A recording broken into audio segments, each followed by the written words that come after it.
Yeah. Get out my way. I need space to get the fake off. Get out my way. I need space, I'm about to take off. Get out my way. Yeah, the frequency been way up, way up. Get out my way. It's too easy, it's a layup. Give me my space, I'm in my pride. I was a prisoner, all of the mind. Now I'm a traveler leading the line. They wanna cut me, I'm bleeding divine. Home of the greed, land of the slaves. No, we ain't free, still we do great. No, we ain't free, still we do great. Yeah. Still we do great. I gotta say it and say it and say it again. Me and the devil ain't making amends. I've been a rebel since Lego and friends. I gotta make it and spin. I set the trend, king of the fall. Home of the winter, by spring I'll be gone. I don't be putting it all on the ground, so they never know what the hell I be on. Get out my way. I need space to get the fake off. Get out my way. I need space, I'm about to take off. Get out my way. Yeah, the frequency been way up, way up. Get out my way. It's too easy, it's a layup. Look, I was just a little bitty. What's up, everybody? Welcome to the premiere of the Sports Junkies. This is Steve, your host, and my co-host Justin. We are COVID-19 ready, as you can tell. Protecting everything. That's right. We are 100% protected. So you're not going to want to miss out. We are social distanced. Justin is a good ways away from me, not in the same room. And it's like 3 blocks. Yeah. So now I'm going to tell you right now, dude. Every time I breathe, my glasses fog up. You should have taken them off before we started. I can't see if I take the glasses off. That's a very terrible, terrible idea. So, oh, man. And there's Zach with his comment. So, premise of the show, just heads up, guys. We are still playing with some things. Our sound is going to be a little interesting, I think. Hang on. My phone just went out in my face. My facial recognition doesn't work, obviously. So just bear with us. We'll have some. Obviously, we may have a few technical difficulties from time to time. It's really hard to talk in this thing too. It's about to come off, but I'm done. Mainly with my sound is the problems that we're having. Yeah, so we're working on the sound. So our premise for the show. Anybody that missed out on what we were talking about before, our premise of the show right now is these are our opinions. So we're going to have 3 segments, 3 different topics. We'll go into those. We'll ask the question. One of us will answer it. We'll have a time to rebut it or agree with that opinion, and we'll be able to. And then once we're done with that opinion, so each of us will get a minute and a half to respond.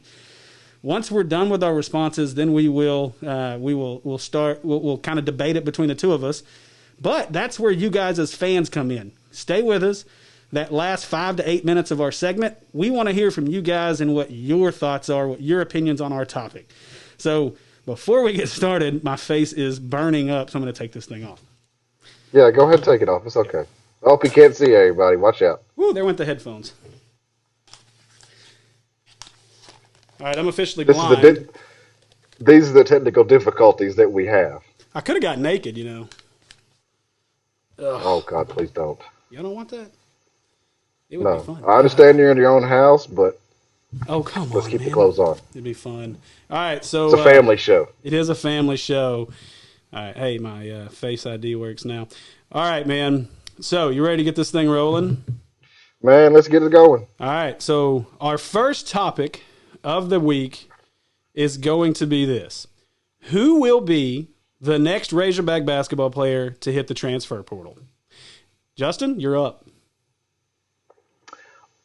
After last year and how everything went with the Razorbacks, with the must-bus that went surprisingly well, we had our hiccups during the season. Isaiah Joe got hurt. Mason Jones had to put on a ton of load, and we had so many transfers that were coming in that could not play for some reason or another. NCAA kind of hurt us in that effect. But after this past season and not getting to play March Madness, going undefeated in the SEC tournament, might I add, undefeated in the SEC tournament, my personal opinion is that I do not see anybody leaving the program after the year that we had last year. Mainly for the fact of we had 7 or 8 players that really played the majority of the season, basically. And why leave a program that you didn't even finish the full true year of the program with. You got to think about that now. In the end, you got Connor Vanover that's coming. That's going to be outstanding. You know, Coach Muss is going to bring in some more transfers that we keep seeing. Kids interested in it, kids getting in it. He's an awesome recruiter. He's a people person. The kids love him just as a person. I know my You're time's up. I'm done. taking my extra minute. You are done. You got Not nothing done extra. yet. Not done yet. So I'm There going will to be boo you. Oh, nobody no, you're leave, done. You're and done. no. There will be nobody will leave, and we will make the Sweet 16 next year. Okay. All right. So here I'm going to 100% disagree with you. Look at you with your corona. All right. Careful. The virus may not be here, but I can have my beer. I think that kills the virus, honestly. Okay. So here's where I am. To me, Reggie Chaney is the guy you have to look at that's going to transfer at this point. The reason I say that is very simple. Reggie Chaney started last year, so in the 2018-2019 season, Reggie Chaney played 34 games. Averaged 16.3 minutes per game played, or had 16.3 minutes played, only started 2 games. This year, when we knew we had such a massive size issue, Reggie Chaney was nowhere to be found. He had his moments every once in a while, but on a team where he had so much to bring to the table from his size, physicality, he's easily the biggest guy that they could have down low, should be the most physical guy. He didn't show up. 90% of the time when he was on the floor, he did absolutely nothing. This year, his minutes went down. He played 5 less games. His minutes went down by 2 minutes per game. So overall, from one season to the next, in a season where he should have seen more time, when his legs were needed and when it was needed for him to be inside, he was non-existent. So to me, and then you look at what Muss is doing right now. So Muss is all over the transfer portal, but where he's really focused in is guys that are big. He's looking for 6'8", 6'9", 7-foot guys. Well, that leaves people like a Reggie Chaney or an Ethan Henderson or somebody like that, maybe off in no man's land. I think if anybody else is going to transfer, it's going to be Reggie Chaney. I like how you hit the timer perfectly on that, too. Now, do you not think that Ethan Henderson won't be one to transfer, considering he really had, no minutes throughout the season? Okay, so here's my thought on Reggie or on Ethan Henderson. Ethan Henderson at times showed flashes of how good he can be. He's more athletic than Reggie Chaney. I think he's got a better shot when he's confident. My biggest issue with Ethan Henderson is he's soft. When he's around the basket, he's just soft. He needs to He gets in a lot of foul trouble too. He does because he plays so out of control. I think that'll be cleaned up pretty good. But do you not think that with both of them, do you not think a true off season? I know they're not doing anything right now because they're not even on campus right now. But do you not think in a true off season, Muss is not going to change some of those things and help them develop? I mean, he was in the NBA. He knows what it takes to get there. Do you not think he hasn't pulled these guys aside and talked to them and been like, hey, here's what you need to work on. Here's what I want you to do. Here's what you're doing. I mean, we heard about their practices that are out of this world, like 15 different stations all over the entire floor. Do you not think that would not keep them in there and he's not working with them? Yeah, possibly. But again, you see a guy that had his opportunity this year to really kind of stand out. For a guy, they needed that 6'8" presence. Now, don't get me wrong. Maybe he's the next Adrio Bailey. Maybe now he's not going to be shooting threes and all that. But maybe he is that physical leader that they need inside. But what concerns me is and not really concerns me, what leads me to really disagree with what you were saying in terms of nobody going is just the fact that you've got too many guys. He's too active in the transfer portal to not bring anybody in. And I'm going to throw a comment up here on the comments from Zach. It says, I think we will see more decommits than transfers. I don't see that. Not for this current class coming up. I think this core is. No, I don't see any decommits because you got to think of who played last year and how many were on the bench that had to sit out a year besides Connor Vanover. There was like 3 or 4, correct? Yeah, you've got several that had to sit out. Let me pull that up real quick just so I don't, because there's some weird names in there of guys. Please try to not butcher their names. I know it's very tough though. But you got to think over in the long scheme of things. Depth was our biggest issue. Right. Now, even if guys are transferring in, do you not think they're not just going to try to convince them that, hey, our depth will get us what we need. The more depth we have, the more minutes. You got to think, if we had two more players that could have played when Isaiah Joe got hurt, somebody else besides Ethan Henderson to jump in there, that could have changed everything. We had to rely on Mason Jones entirely too much to be like the only scorer when Isaiah Joe was out. That I agree with, but the difference in next year is you bring other scorers in. So you've already got your inside presence in a guy like Connor Vanover. Who is also an outside presence. That big kid can hit a three like it's his job. Exactly, and so that's a huge piece of it. Plus the transfer that they just got, that we just got committed here a week ago, and then you bring in a guy like Jalen Williams, who's the Gatorade Player of the Year in Arkansas, and he also can stretch the floor as well. So to me, those are both guys that I think will really be impactful next year. And so that already takes a guy, and it was pretty common this year. We saw it where Muss didn't spread, and he didn't have a lot of choices, but he didn't stretch the bench much. There were guys that he just refused to play unless he absolutely had to. So the question, Ethan Henderson, yeah, and so the question, but Ethan got his time, and especially late, he was really coming on. So then again, Reggie did at times as well. So not. And do you not think that goes back to my point of nobody will lead? Because I'm sure they were told in the beginning, hey, you're not too par to do what I need you to do yet, but let's keep practicing, and it's going to get there. And as it shows, he can go back down and be like, okay, you started off on the bench, and then come 2 weeks for the SEC tournament, you were playing 20 minutes. Yeah. No, and I agree with you that. You don't think an off season with the coach and getting to know him and you got to think, we got a new coach. We got tons of new players. They weren't gelling in the beginning. Yeah, we came out and, beat the crap out of these nobody teams. Yeah. But when it comes to SEC play, Kentucky, South Carolina, Georgia, those are, kids that have been together for a while. Right. They've bonded. They've gelled. All these kids, you had a brand new coach, a brand new system, brand new everything. You can't tell me they picked up everything and their classes all at once. That's impossible. Yeah, but as well as I do that in this day and age of where college basketball is, if I'm not playing, then I want to go. Now, one thing that could lead to your opinion and where you are with this is this coronavirus stuff. How many options are these guys going to have? Is it a better opportunity for them to jump and go somewhere else when they may not get any better playing time anywhere else than they are here? So, and they're not going to be able to learn a system because they can't practice. There's no off season right now. There's nothing going on. You can't be on campus right now. Yeah. So, with that being the case, it's, it could lead to that. But I still think when you see the way the transfer market is playing out, I think after today, roughly 3/4 or at least half of the transfers out there in the portal have committed to somewhere else without being able to visit. So I think that we're going to see at least one or two more guys leave this current squad. I hope not, but in the end, I could see your point actually falling out to be something manageable or that could happen. But I still don't see anybody leaving based on the fact of where you ended the season going so well and making that bid. If they would not have gotten to the NCAA tournament, they would have gotten the NIT bid. Yeah. Oh, without a doubt, 100%.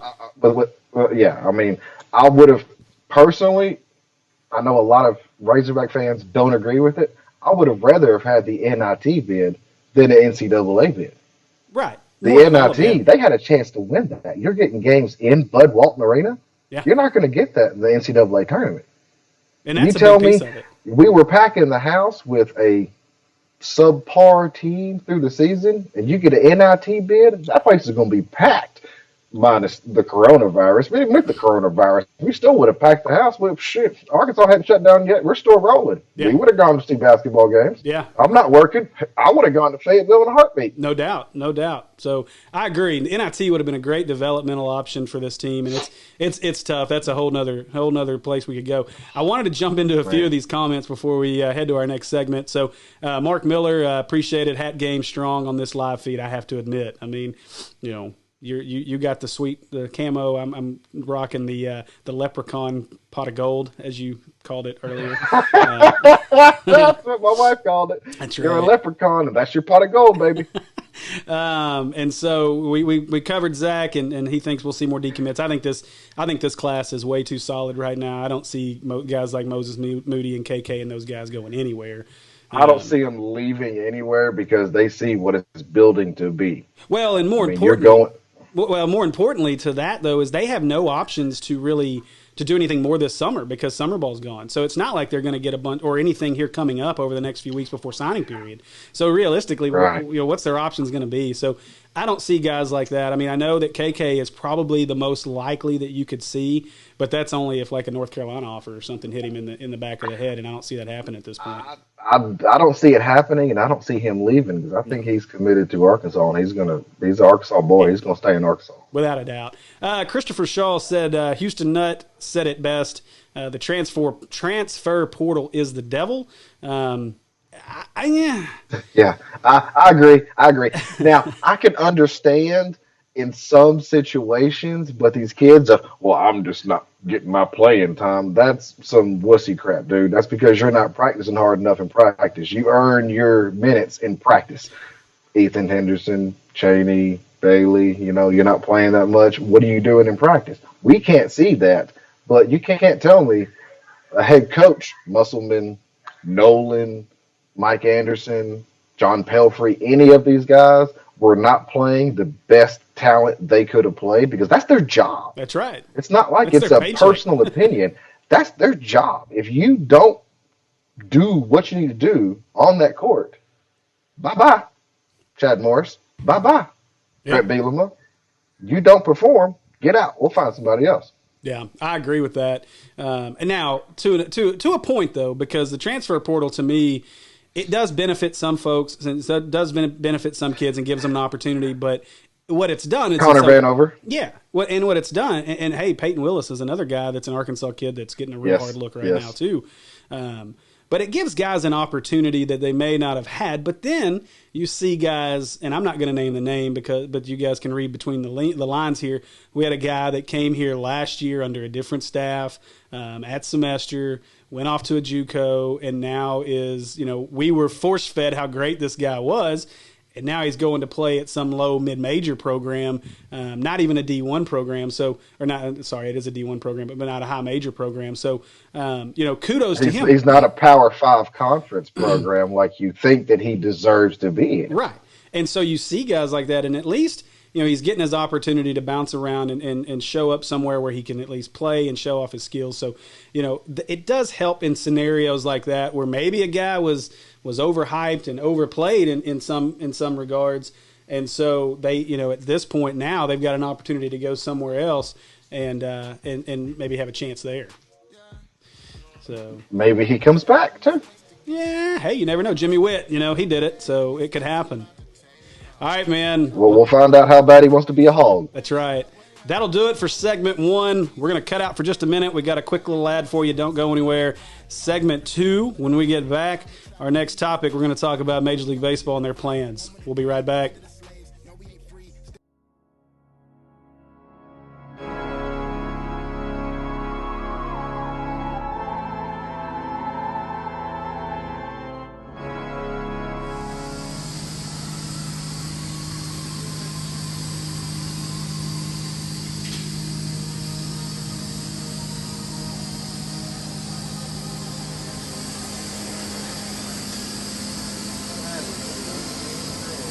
What happens when you do not change your oil? Change your oil, folks.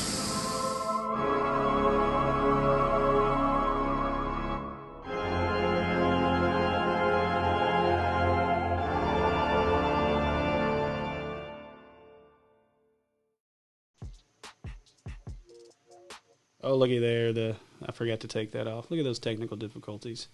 All right. See, that's the little things that happen. All right, we're back, man. We're back for a second. Told you the ad wouldn't be long. But, hey, before we get rolling on this segment, I do want to put this out there. You saw, if you were watching at the very beginning, we are 100% pro locally owned businesses. So if you're watching this show right now and you know of or you own a local business and you'd like to have some advertising like we just had there for Big Jake's Tires, please get with us. Hit us up in the DMs. Hit us up in the comments. You can hit me up on Twitter at Steve_NSS. I think that's how it goes.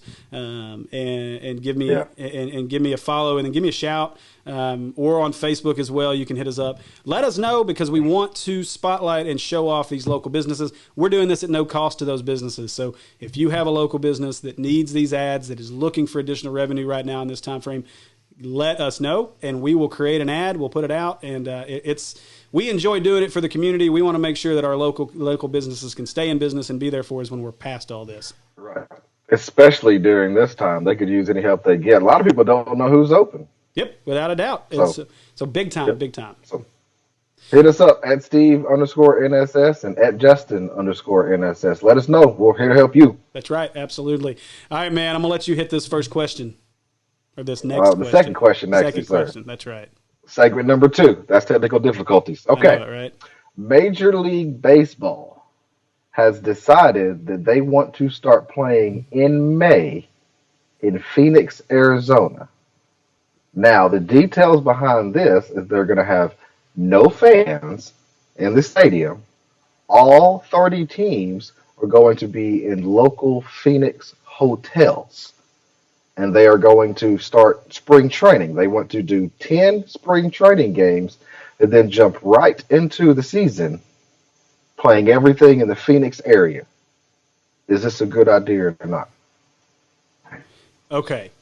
100% hell yeah, in the words of Bubba Carpenter. Make it happen. We want sports. Yes, why not? I mean, sure, there's going to be some drawbacks. There's going to be some issues. Obviously, no fans.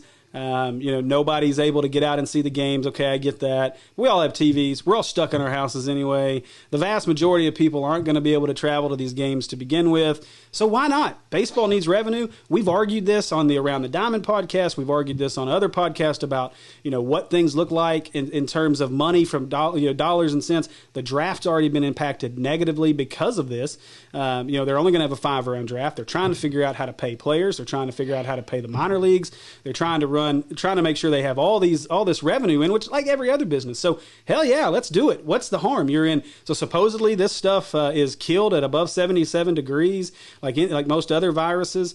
We know it's going to be over 77 degrees in Phoenix. They have the infrastructure because they have multiple stadiums because they do spring training there anyway. We know that they have the ability to broadcast games because spring training games are broadcast.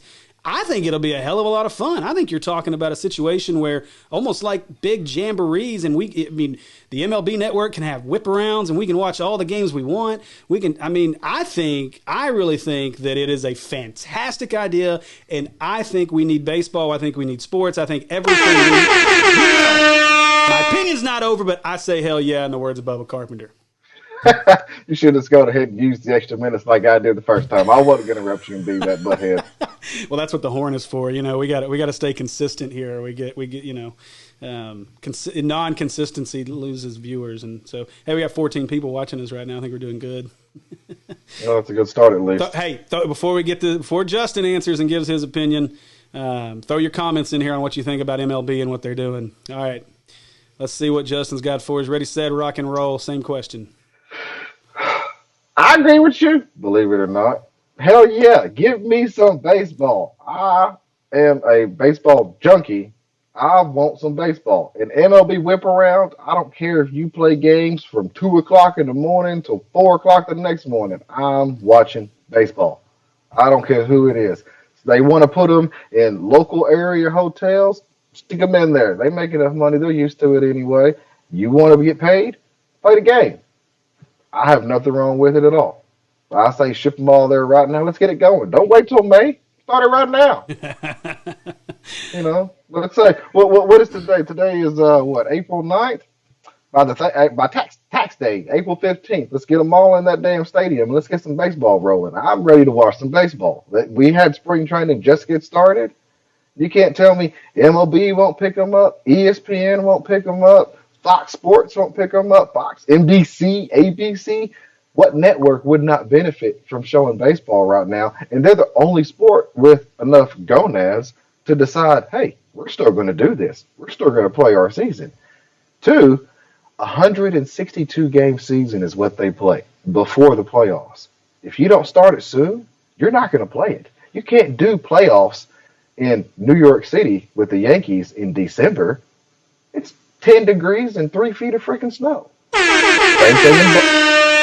Same thing in Boston. Tampa Bay's not going to make it.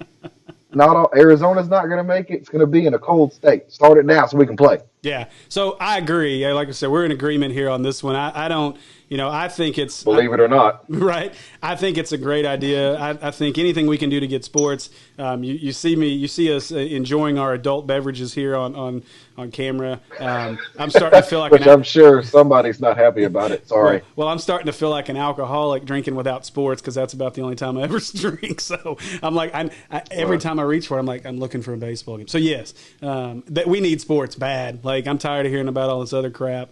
And so yes, I think it's a good idea. So I was going to say the one negative that I think you could see from this, and I think Major League Baseball has really taken a good stance on this is as you look at the testing, they've come out and said that they're not going to do it if we're still having an issue with shortage of tests.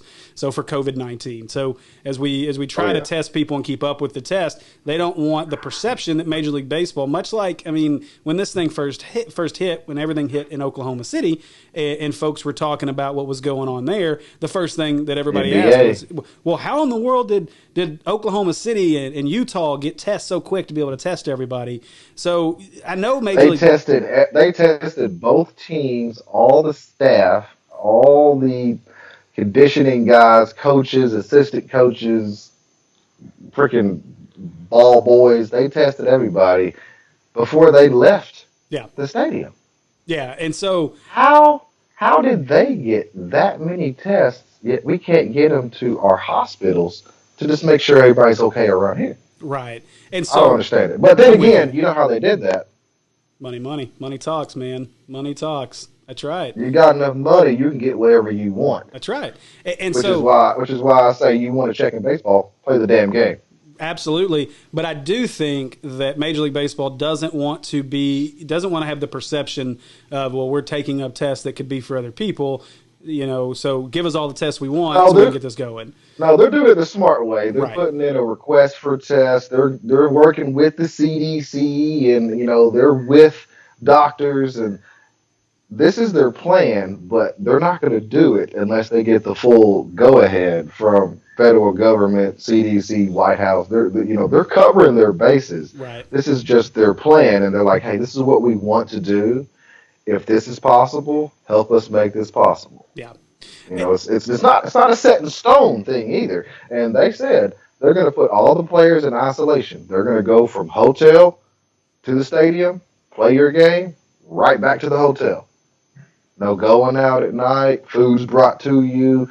They're covering every single possible base they can. Yeah. So they're doing it right. Yeah, and that's it's just, is it going to work? Right, and that's what I liked about MLB and what they're doing here. Initially today our third topic was going to be UFC and their decision to proceed, and that got squashed a few hours ago. And Dana White was almost in tears. Well, he was hot. He had to come out and say that. But here's the thing about that, and this is what gets me, and this is why I say Major League Baseball is making. And I'm at this point, I'm a huge UFC fan. I'm probably a little more of a UFC fan than I am a Major League Baseball fan. And I'm very disappointed. I'm very disappointed about the idea that they're not going to do UFC 249. But here's the problem.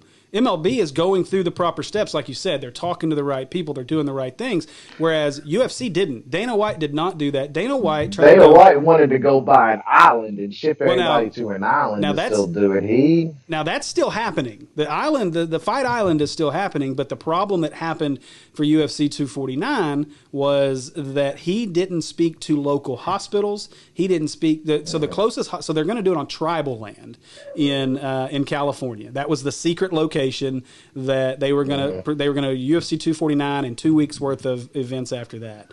So moving But they moved it to California, where the entire state is on lockdown. Right, and so that was the issue: was they didn't comply with local rules.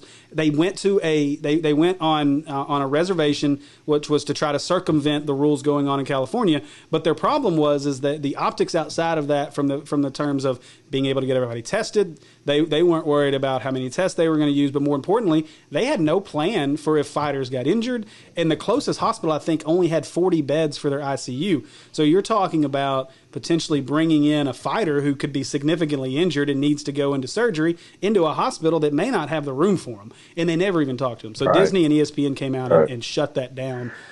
Probably the Let's right just, let's just say Dana White dropped the ball on this one a little bit by not covering his bases before he opened his mouth. Yeah. I hate to say it. He did. And so, but He should have done his research, which is what Major League Baseball is doing. right.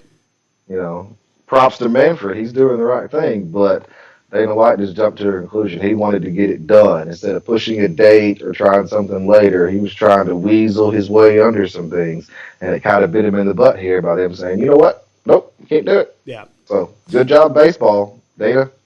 Sorry, dude. Yep.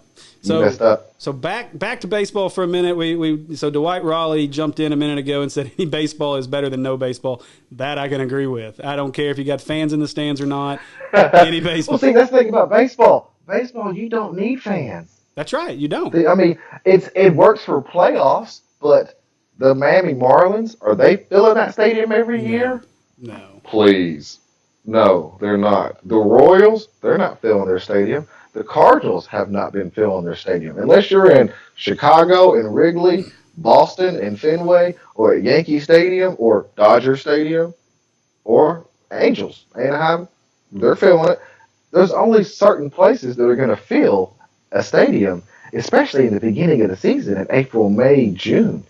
Unless you're a diehard baseball fanatic like me, you're not watching that. You're not going to that. Yep. Not until it gets to, August, September, when you're going for that, the playoff rush, or unless you got a Moneyball situation going on somewhere, Yeah. you'd go watch that. But, if you don't have that, you're not into baseball yet. So they just want to play. Yeah. And you Baseball's not a game of fans. Them fans are heckling those boys every pitch, every at bat. Heck, the Astros got flashed in the middle of their playoff run. they enjoyed it though. I don't care what I they say. think everybody Everybody enjoyed that enjoyed one it, because I saw it on TV. I was like, wait, let me see what I thought of Rewind, this pause, one. picture. Okay. Yep. That's exactly what I thought it was. Like, yep, I knew I saw it. I figured it out. Yeah, you follow them on Twitter now, don't you? Don't lie. Don't lie. Yes, sir. Yeah, see, they accomplished their goal. 100% they accomplished their goal. They got about 5 million followers that night. That's right. Yeah, they figured it out. They did the right thing, without a doubt. They didn't do the right thing. You could have done that some other way. You could have had a sign or something. That wasn't the right thing to do. Come Let's on, man. cross That was that base real quick. That was the It best was sign entertaining. ever. It was the And best it was sign funny and it made news, but that's not what you do. Not in baseball. Don't mess up baseball. It was the best sign ever. Come on, man. All right, man. That's it for topic 2. We're going to jump out for just a minute. When we come back, we'll have our last and final segment. We'll cover some NFL. We'll be right back.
Oh, I did it again. I got to learn to take that timer off of there.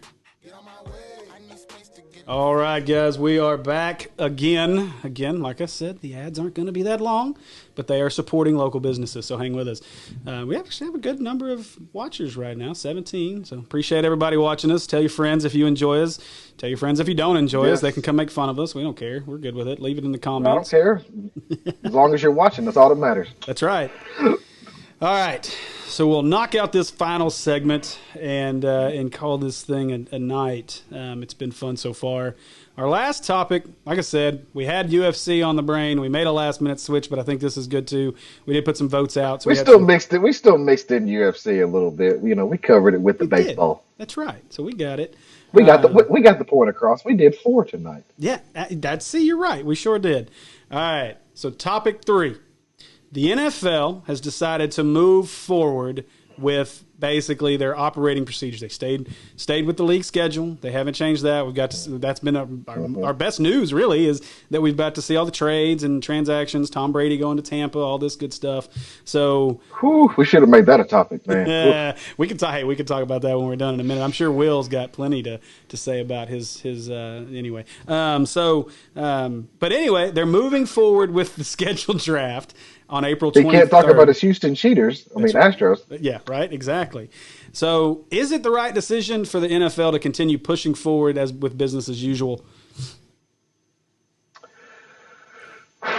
This one's a toughie because, honestly, I say yes and I say no. Well, you got to take one side. Now, here's why. We don't like fence riders. Well, dude, I'm on the fence for this one. Right. They're still doing their draft April 23rd through 25th. They're not going to have anybody in the same place. No team is allowed to be at their facilities. They're only allowed to have a number of people in there. Prospects and families cannot attend. So I'll go ahead and stick with no. It's not a good idea because the NFL draft is a big event. And honestly, if I was playing college football and I'm getting drafted, I want to go give Roger Goodell a big-ass hug.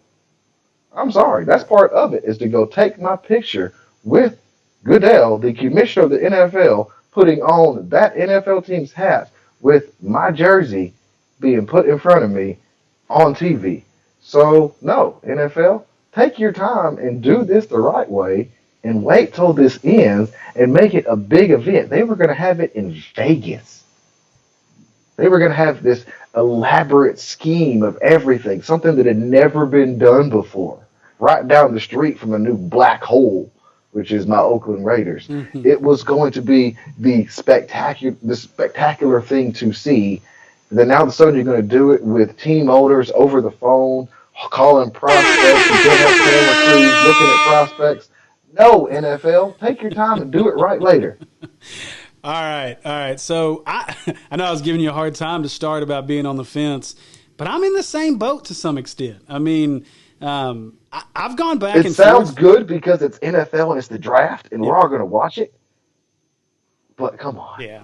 So So I'm going to argue this though, and go ahead and say that yes, it is a good idea. One, because you want sports. Because I want sports, and I'm going to be selfish here. That's my number one reason. But number two, honestly, so some of the biggest, so they had their combine, they've had all that. They were able to really see the guys in action. Now, not every school was able to have a scouting combine. I know Arkansas was able to do theirs, minus C.J. O'Grady. That's another story. And so the NFL's been able to mostly do the things they want to do, other than being able to interview players in person and go through individual workouts in person with players. So that, in my opinion, you know what I didn't do? I screwed up. Anyway, that, in my opinion, I'm going to cut myself about 30 seconds here because I didn't put the clock up. But that, in my opinion, will actually help some guys, because some guys may not interview well in a remote setting like we are here.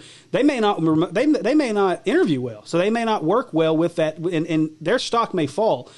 Also, I think it's giving teams more opportunity to really dig into certain things. We saw some interesting news come out today about Tua and the fact that he's got some unknown wrist issues that's probably going to cause him to fall in the draft. Mm-hmm. And so that's really big. Then you see a guy like McTelvin Agim. McTelvin's got a shot right now to really raise his draft stock just because he's been requested by every team. Every team's digging into him. He's going to be one heck of a 3 technique kind of guy probably at the next level. He has a possibility of being a first-round pick. Yeah, and so he has the opportunity to really climb in the draft, and I don't know that he would have that otherwise, and I think that's the case for a bunch of guys that probably wouldn't have that opportunity. Yeah, cut that now, short. let me make this point to you, too, about that thing. Do you really think these in-person interviews and then watching somebody, do a workout on a field, throw into a wide receiver with nobody rushing them, these NFL teams know who they want and why they want them already? None of that really matters. Okay, so I agree with that, too. They've known since January. The number 1 pick, the Cincinnati Bengals, have known who they've wanted, whether it's Tua, Burrow, Young. They've known who they've wanted before the college football season ended. Yeah, and I would agree with that to a point. I think your first and second round guys are usually pretty set, but it's where you start looking for diamonds and guys that, for instance, I mean, we'll take a couple of Razorbacks since that's where we are, and we all love the Hogs. McTelvin Agim and C.J. O'Grady, I think, are 2 great comps there. So we know the history of C.J. O'Grady and all the issues he had while he was here. And from whatever those reasons were, how well does he interview? Because, he got to go to the combine. He got to meet with some teams. They got to get a little experience with him, but he never got to go through an individual combine. He never got to go through individual workouts. And more importantly, he never got to sit down in front of actual GMs, not in this where, we can kind of say and do what we want and he can say it how he wants. In person, when I'm interviewing you, if I'm interviewing you for a job, I want to be in person. I don't want to have any. I want to get a feel for you and a feel for what you bring to the table. And to me, some of these guys, like a McTelvin Agim, he's obviously winning at this. C.J. O'Grady on the other side of that, his stock could drop to the point where he was maybe a 5, 6, 7 round guy. He may fall out of it altogether because he doesn't have an opportunity. He doesn't have an opportunity to stand face to face in front of a GM and them ask, what happened while you were at Arkansas, and him be able to answer that question, and these GMs be able to look at him and be like, you're full of crap, or you're right, you got done wrong. Yeah. We don't know. We know the speculations. We know what reporters put out. We know what, I put in articles or somebody else put into an article. We know what was said, but we don't know from his perspective what it was. And just like you said, I'd rather be face-to-face with you and ask you that question and see if you stutter over your words or if you come out and say, okay, here's what really happened. Right. And you can convince me that you're worth it. We know his talent's worth it. He's damn near Rob Gronkowski, Travis Kelce figure. I mean, the kid's a beast. The kid can play. Did you see him catch that ball and shred 5 different guys to run to the end zone?